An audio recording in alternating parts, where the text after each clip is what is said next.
Welcome to Building the Future, hosted by Kevin Horick. With millions of listeners a month, Building the Future has quickly become one of the fastest rising programs, with a focus on interviewing startups, entrepreneurs, investors, CEOs, and more.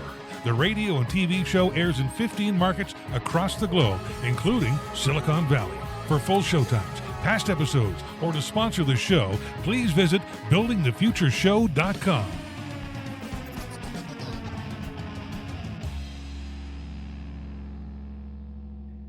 Welcome back to the show. Today we have Noga Sapir. She's the founder and CEO at Reflect Innovation. Noga, welcome to the show. Thank you so much for having me, Kevin. I'm excited.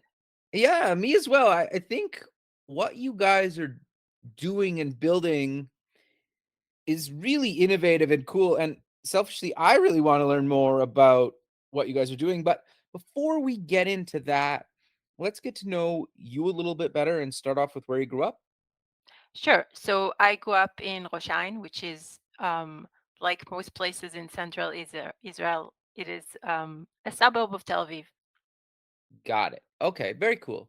So you went to university. What did you take and why? I went to university to study neuroscience. I Okay, interesting. grew up thinking of myself as a very kind of like quote unquote left brain person. I Okay. did math and chemistry and biology, and that track in school kind of brought me to neuroscience, which I found very interesting to learn. It was like a mix of biology and psychology, and it was fascinating, and I really enjoyed doing it. I wasn't sure that this was what I wanted to do in life, and Okay. during it was a 3-year degree. It was a Bachelor of Science degree. It was very interesting, and I didn't want to continue on to masters, which is what you pretty much always need to do with a bachelor's in science. Right. And I kind of took a pause there and thought that I want to change course, and kind of took a step back and thought, what do I actually love doing, and what would I want to do next? And the surprising answer was that I wanted to knit. Okay. My Interesting. Yeah, my grandma taught me how to knit when I was little. I really enjoyed crafts. I really enjoyed art and design. And for a really long time, up till like my mid 20s, it wasn't something that I thought I could do. It wasn't something that I necessarily thought I had any inclination towards. And then I thought, what if I try? So I took this like complete turn and went to study textile design once I finished neuroscience. And I went to a design school called Shenkar, which is the top design school in Israel. And I went to study textile design. Okay. Very cool. So started kind of from the beginning, did a 4-year degree, Bachelor of Design, and it was just like a completely different world. I actually found out that I could do it, and I love doing it, and it kind of brought me where I am today. Okay. Interesting. So you you finish school. Walk us through your career until coming up with the idea for Reflect, and then let's dive into that. Yeah. So while in school, I did have work in some places in startups and tech. I had some experience working in tech, basically from my previous experience in the army. So I Okay. did that while in school. I did have some tech background, but in school, in my last year of textile design, I had to choose a subject to work on for the whole year for my final project. Okay. And up till then, I was kind of hiding my neuroscience background. And in that final year, it all kind of erupted. And I started thinking about how could I take neuroscience into textile design, add in a bit of tech, and kind of mix the whole thing together. And I came up with Reflect in school. So Okay. Reflect was my final project Wow. in textile design, and it just was such an interesting combination of everything that is me plus everything that I was interested in, mental health. I'm a sufferer of anxiety for many years, so stress and anxiety and how to tackle that. It all kind of came together in this final project, and this was the start of Reflect. That's amazing. So, okay, so how did you come up with the idea? And let's dive into what exactly it is, because it the actual orb looks beautiful to me. Thank you. Yeah, so I wanted to think of a way to use textile, to use a soft interface that is comforting and appealing, and think about how can I make something that is not just pretty, but is actually valuable and brings value to a user, to their well-being and to their life. And then I kind of thought back to what I know from neuroscience, and I had this idea of combining textile with biofeedback. So Okay. biofeedback is a therapeutic method and is used by therapists and in clinics. And it is based on the method of measuring physiological data from the client's body and presenting it to them in real time. So you can see, usually on a screen, uh, what happens in your body as it dynamically changes. And the amazing thing about biofeedback is that it's a beautiful example of the mind and body connection, because once we see what's going on in our body, which is unconscious, uncontrolled processes, we can actually start to gain control. So we first notice them and become aware of them, and then we try to change them a bit. And if we succeed, then there's a feedback loop that is created, and we kind of um, strengthen that relationship. So then we can use our mind to affect our body, and then we can use that to relax ourselves. So biofeedback as a relaxation tool is used in clinics, and we measure stress parameters from the body, stuff like heart rate or electrodermal activity, which is how conductive your skin is. Okay. And we train you to lower your heart rate and to lower your skin conductivity just by first making you aware of what it is right now and then helping you kind of guide yourself. And I found biofeedback fascinating. I was very interested in using it for stress reduction, um, just by being myself, and also a design degree is not the most calm atmosphere. And I thought that I could do it through textiles because I was also interested in smart textiles and measuring something through a tactile soft interface and then connecting that to technology was something that really interested me. And I really wanted it to work. So it wasn't just like this is an idea for something, it was an actual walking prototype. So during that final year in Shankar, I created a series of 4 knit orbs that have conductive yarns on the surface, and they Okay. measure your conductivity levels through um, when you hold them, when you put your fingers on them. And then you get an LED display that changes based on your stress. So there is obviously a brain inside, there's a PCB. I kind of learned a bit of DIY electronics during that year. I didn't have much experience with that at all, but I kind of picked it up and Wait. had some people help me.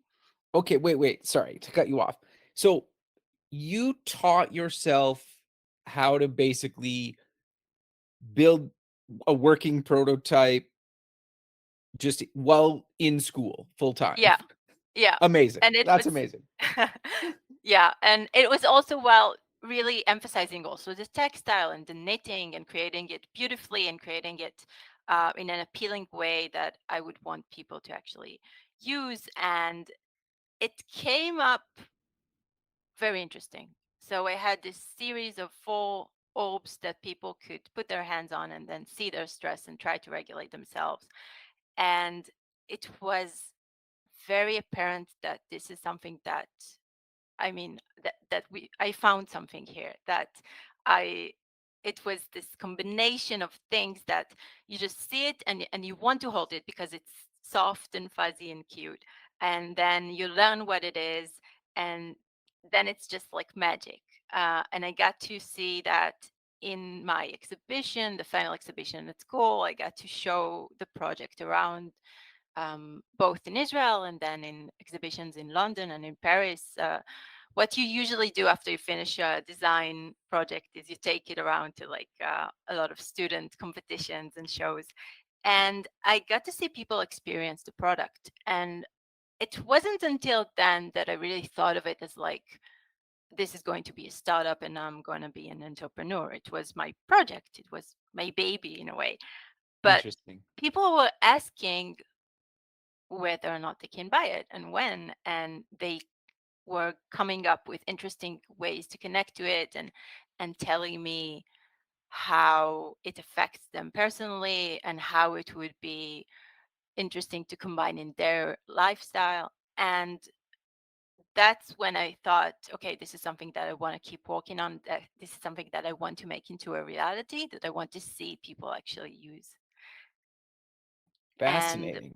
Keep going. Sorry.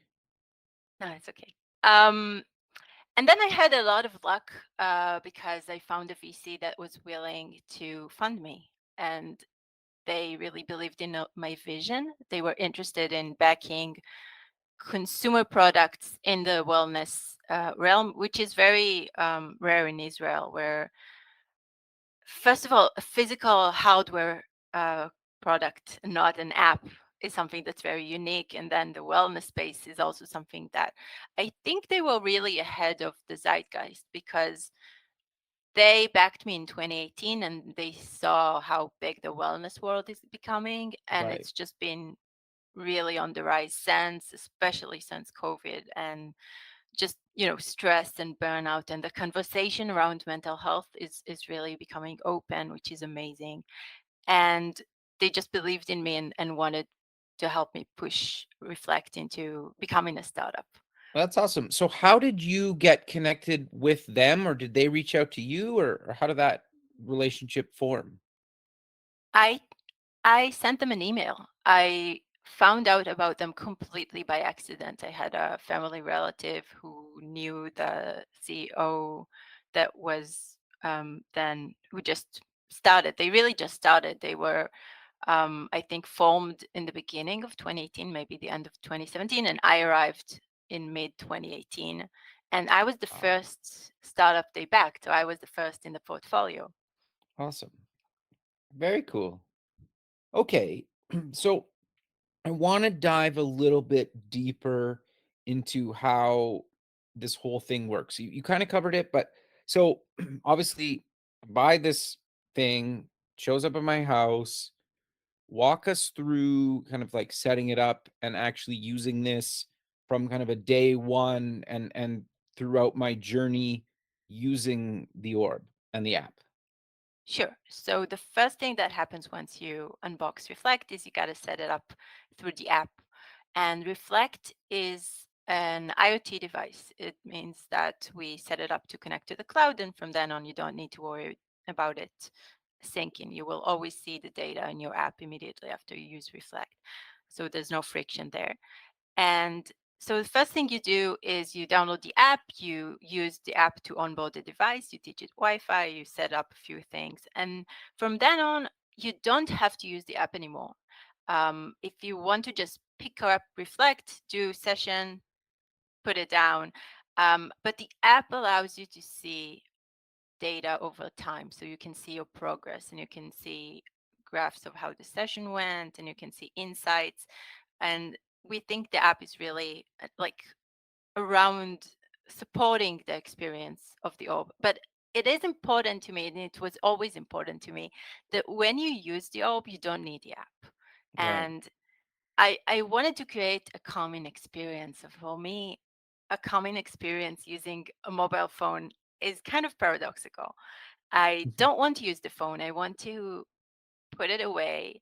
You need two hands to operate the orb, so you can't do anything while you're Oh, doing that's it. And smart. you just sit with it and just look at the colors changing. So our biofeedback is the feedback in our biofeedback experience is given to you through changing colors of an LED ring. So there are 4 colors, each indicative of an emotional state. And as you sit down and put your fingers on the orb, it will change colors over time. And you can just become absorbed in the experience. And it is an open experience. So that means you don't need to use an app. You don't have to put on specific meditation. You can kind of find out for yourself over time what works for you. So if you have meditations that you prefer, if you want to put on music, if you just want to focus on the light, Reflect will help you through the feedback and through understanding what's going on in your body. It will help you understand what works for you. So it's a learning experience in the end. So it's a practice that every time you learn a little bit more about yourself. And you can also use the app to note these understandings. So you have a journal aspect of the app where you can write notes on your sessions. So if you have a particularly successful session, or a session that maybe didn't go so well because you're so preoccupied with something, you can always note that and you can go back to your insights and learn basically from yourself. So we're not telling you just how to feel and how you feel, but we're giving you a way to understand your body more and to really go into this experience to learn and to practice relaxation and to really make it a habit, which is eventually what everyone wants to do. Everyone knows that stress is harmful for your health. Everyone is stressed pretty much all the time, from what I'm hearing from everyone I talk to. Fair enough. And Yep. and you just want to have this moment of relaxation for yourself, and you want to be able to put that moment into your everyday life and to really keep coming back to it. So, in Reflect, one of the most interesting aspects of working on the product is really how can we help users keep coming back to the habit over time. And the app has a large part in that, but also making the experiences seamless and just as visually and tactile and just interesting and fun and relaxing. So just having the orb is like you have this companion with you that reminds you to think of yourself and reminds you to take a moment to as a break to just sit down with it. And I think we find here that doing a physical product is obviously it's very hard and difficult and an arduous and long process, but it does have it has sorry but it does have its advantages in that you create an experience that users kind of long for, something that they can hold and touch, and it's like a physical anchor, and people are kind of looking to step away from screens. 100%. Interesting. No, I think it makes a lot of sense. So maybe this is kind of a stupid question, but how do your typical users use this? Is it kind of similar to like a meditation type schedule, or a workout schedule, or do they use it kind of throughout the day, a bit of both, or how do you see your users actually using this device? So, first of all, it's worth noting that we're not out in the market yet. So, what I know is from user studies, which we've been doing both in Israel and in the States. Okay. We've been doing extensive user studies where participants get the orb to take home for a period of up to 4 weeks, usually. And we've been analyzing their behavior. And you mostly see people use it in the morning after they wake up, or Okay. at night going to bed, just Okay. like settling in, or around like 6 or 7 p.m. in the evening, kind of when you want to switch from like work mode to home mode. Right. And I think it's really interesting since COVID and people starting hybrid work and during lockdowns, and just like the whole work life balance thing going completely messy and working from your home. I think people found Reflect to be like this kind of like ritual that you can do to kind of like turn off and go into like a more relaxing um, atmosphere at the end of your day. Interesting. No, I agree. So How do you quickly covered kind of stress and anxiety and sleep? How is it a similar kind of experience, or is there a different thing that happens while I'm holding the orb depending on what I'm trying to do, or how does that kind of work? So you can use the orb if there's like a stressful situation or you're having anxious feelings and you just want to use it like, let's say, acutely. Just like take it, hold it, and then try to regulate your stress and try to get yourself to calm down.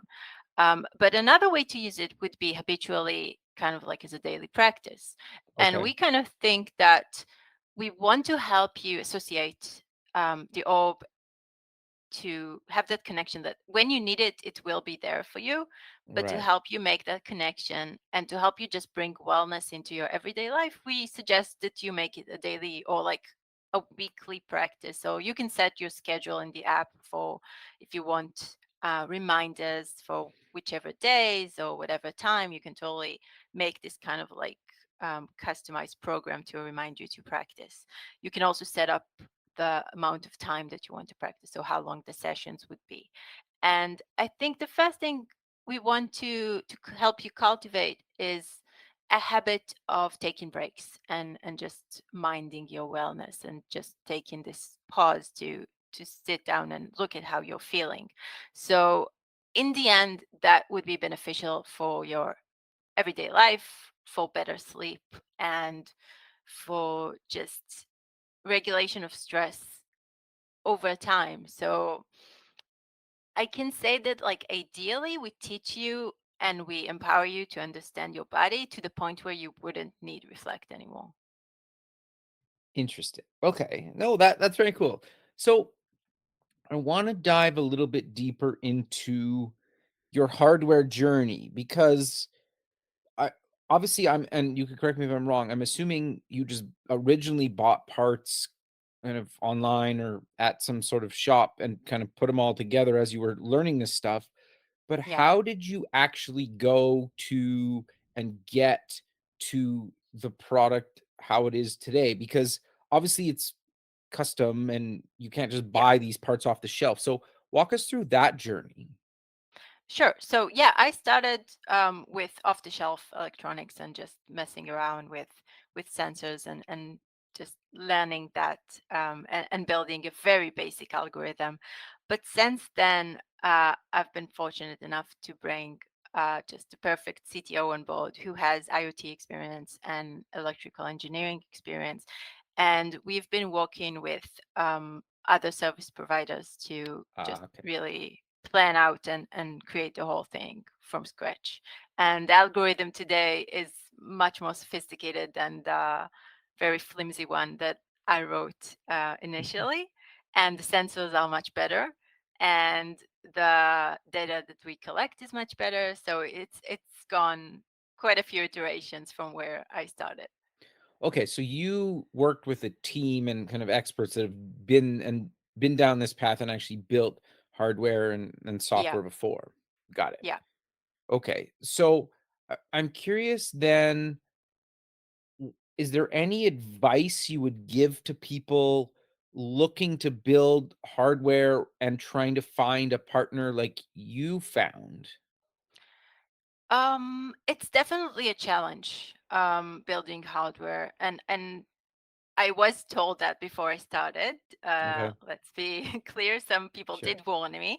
Um, it's it's a journey that obviously takes a longer time and is also um, resource heavy more than developing software by itself, and obviously the cycle times are longer, but I think it's very rewarding. I think it kind of stems from being a textile designer. I like to feel things and feel textures and just hold something in my hands. It's a different feeling than swiping on a phone. um, but yeah, I think finding the right partner is hard, but crucial. Just finding someone to share your vision and to help you plan it. And if they have experience with hardware, that's definitely a plus. No, very cool. So the texture that's on the outside, Is it like a cloth, or how did you come up with that? Yeah, so it's a fabric that covers a soft foam shell that Okay. and then inside there's all the electronics protected. And it was very important to me never to give that up. So it was always kind of soft. It's not soft squishy. It's not like a stress ball that you can really press on, Right. but it does give a bit of like this soft feeling, which is just unique. It's not it's a challenge to manufacture for sure. It would have been much easier and less costly if it was just plastic. But for me, it was like this point that I would not compromise on. That when you pick it up, it's something that is really nice to hold and is just like nice to touch and nice to play around with. And it's a tactile experience, not just a visual one, that really helps you become absorbed into this like kind of wellness moment we're trying to create. So you engage your senses in a way that you're not used to in tech and in consumer electronics usually.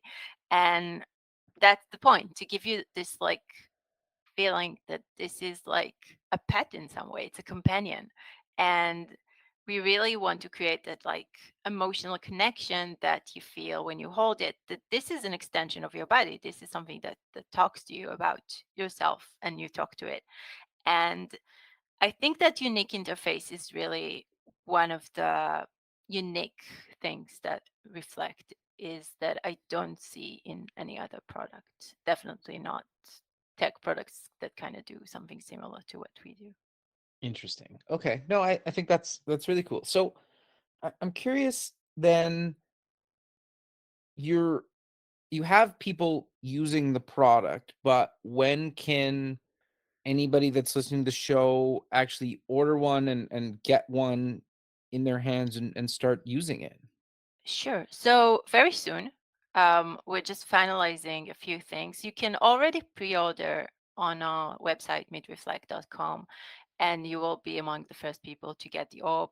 And we're really just like a few weeks away from launching. We already have customers waiting, and they've been really graciously waiting patiently for us to be ready. And we're just really finalizing final touches and making sure the experience is really perfect.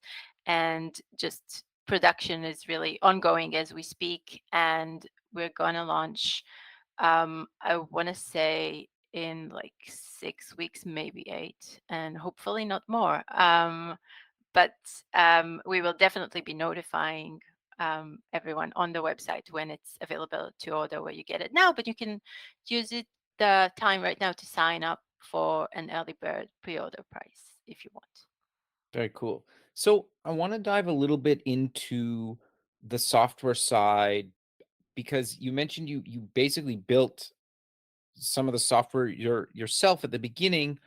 How has that transitioned into what it is today? I know we kind of covered it quickly, but how has that journey kind of gone, and actually connecting the two together? Because did you, when you built your original prototypes, did you have the hardware and software talking to each other, or did you have to get help for that? I did get help for that, and I used just like off-the-shelf tools to build a very crude code. And it's become a beast since. It's a really strong software and algorithm, which is much more sophisticated. And obviously, we've had people come into the team, and the team is now 10 people strong. Oh, wow. So we have developers and we have a mobile app developer. Obviously, when I did my prototype, we didn't have a mobile app, and it's really interesting. And for me, it was really a learning experience. I didn't know much about IoT. I didn't know much about how to connect physical devices to the cloud and to build that architecture. And it's really amazing what my the developers that I'm working with have built. So it's like a complete experience where you have the orb, you have the app, you have the server that talks to both. You have the app that talks to the orb. So it is very complicated and complex. And for me, it's really amazing to see what it's become. At some point, I kind of like let it out of my hands and just let it grow, and with the help of other people, kind of it's become really something else. Oh, that's very cool. So I'm curious though, do you have any advice for people that maybe you obviously learned the hard way or along the way that you'd like to pass on to people that are looking to do an Internet of Things device? So like we said before, definitely get a technological partner with some background in that. And there's a lot of resources now. And there's also a lot of companies. When I started, it took me a while until I brought on a CTO. And for a long time, I think around a year, I was by myself in the company and with working with a lot of service providers and freelancers and people that kind of help this get off the ground. So there are definitely resources out there, and just find the right people. Again, this is like the key. No, that's actually really good advice.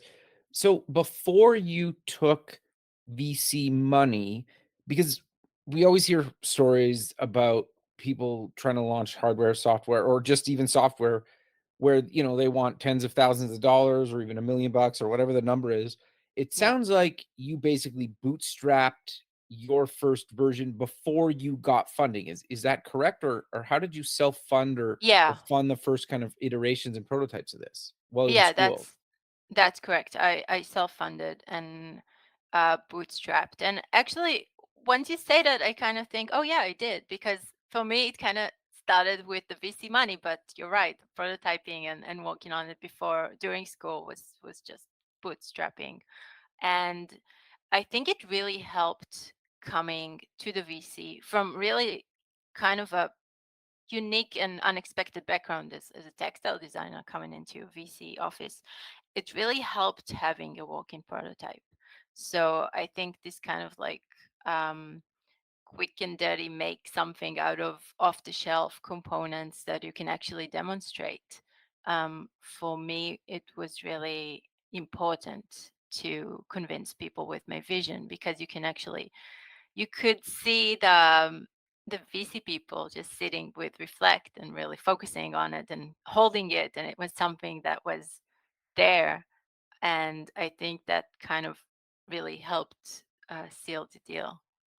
Sure. Well, it shows that you're motivated, right? That you basically learned enough stuff on your own, especially while going to school, to build your first version to basically take it to a VC to pitch them and let them play with it. Sure, it might have not been perfect or, you know, like it is today, but the Yeah, fact that they could actually see that you built this yourself and yeah, like all that other stuff, the connectivity and printing up the app and making the device look really nice, that's not easy, but that's a lot easier once you have the vision and you can give them something to hold and they can see that, right? definitely. I think it really helps to convince them when they can see the seed of the idea, and not just, it's I'm not just pitching a slide. I'm giving you something that this is how it's going to be. It's not perfect. It's very, very a very early version, but this is the idea. And if the prototype is unique enough, then it's enough to build on, and it's enough to sell the vision on, because I think they could really see it. They could understand what I'm talking about. They could, so the technology may not be perfect and the interface may not be perfect, but you could see from the crude prototype that there's something there that's worth developing. Yeah, well, and it also shows that you spent a bunch of time and effort and that you're Definitely. serious about it, right? I think Yeah. that's the one thing that a lot of entrepreneurs fail at is they think they need all this money to build this first kind of version. And sometimes you do, but in a lot of cases, if you actually really think about it, you could build the first version of anything yourself just to show like this is I'm actually serious about this and I've been working on this in my own time, right? With my Yeah, own money. And it doesn't have to exactly. be thousands or tens of thousands of dollars. You can probably do some of this stuff for hundreds of dollars or less sometimes. Yeah. Yeah. And I kept working on it after school, but I kept my full-time job afterwards, and I just kept working on it on my time. And there's definitely stuff you can do, and I kept talking to people and asking them for ideas, and talking to electrical engineers to help me kind of progress on my own. And people are really willing to help you with ideas and with advice and with ways to um, advance. And I think it's always possible to kind of make something that's like a physical, very crude prototype is better than just a slide. Sure. So were you ever worried that somebody was going to take your idea and run with it because you were asking so many people for advice? Um, no, I think I didn't want to like hinder myself from getting help and advice by first trying to sign people on NDAs when I don't really have anything yet. And I feel like I'm the most passionate person about Reflect to really drive it and make it a reality. And I didn't feel like I was exposing myself too much when I showed it. I didn't, show the algorithm to anyone or but I think when you're at the very early stage, it's worth dropping um the suspicion and just asking for help. No, I actually think that's really good advice. And what is the sayings kind of it's like ideas aren't really worth much. It's always in the execution. And if you're not Yeah. passionate to execute, it doesn't really matter if somebody takes your idea. If they're not passionate about it, they'll probably never even do it anyway. Yeah. Oh, they won't do it as well as you. Yeah, that's also true. No, that's actually really good advice for people. So I'm curious, as this thing launches, I'm assuming you're planning on adding additional features to the app, or how do you see this thing in 6 months, 9 months, without giving away anything that, you don't wanna talk about? Yeah, definitely. One of the most interesting things about the launch is for me getting Reflect, getting the orb to people who need it and want it and learning from them.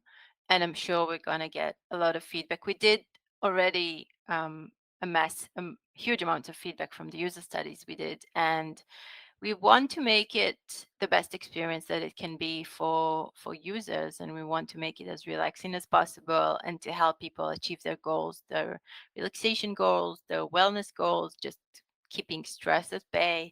And so of course we're going to be iterating on the app a lot and adding insights and data. And also, as you use it more, the app will become more valuable because it will show you more insights and more data and show you your progress. So there's definitely a lot of plans to add features into the app and also think about unique ways that we can use Reflect to add value to your life. No, I think that's very cool, but we're kinda coming to the end of the show, so how about we close with mentioning where people can get more information about Reflect and where they can pre-order and any other links you wanna mention? Sure. So you can look us up on our website, meetreflect.com. You can also pre-order through the store on the website. And you can sign up to our newsletter also through the website if you want to keep up with news of when we launch and just how it's going and um, everything exciting that goes on with Reflect. And also feel free to reach out to me through social media or just email me at noga@reflectinnovation.com if you just want to say, hey, I'm always open to talk to people about Reflect or about anything else if you just want to chat. Perfect, Noga. I really appreciate you taking the time out of your day to be on the show, and I look forward to keeping in touch with you and have a good rest of your day. Thank you so much for having me, Kevin. I had a lovely time. Thank you. Me as well. Okay. Bye. Thanks for listening. Please visit our website at buildingthefutureshow.com to join the free community, sign up for our newsletter, or to sponsor the show. The music is done by Electric Mantra. You can check him out at electricmantra.com and keep building the future.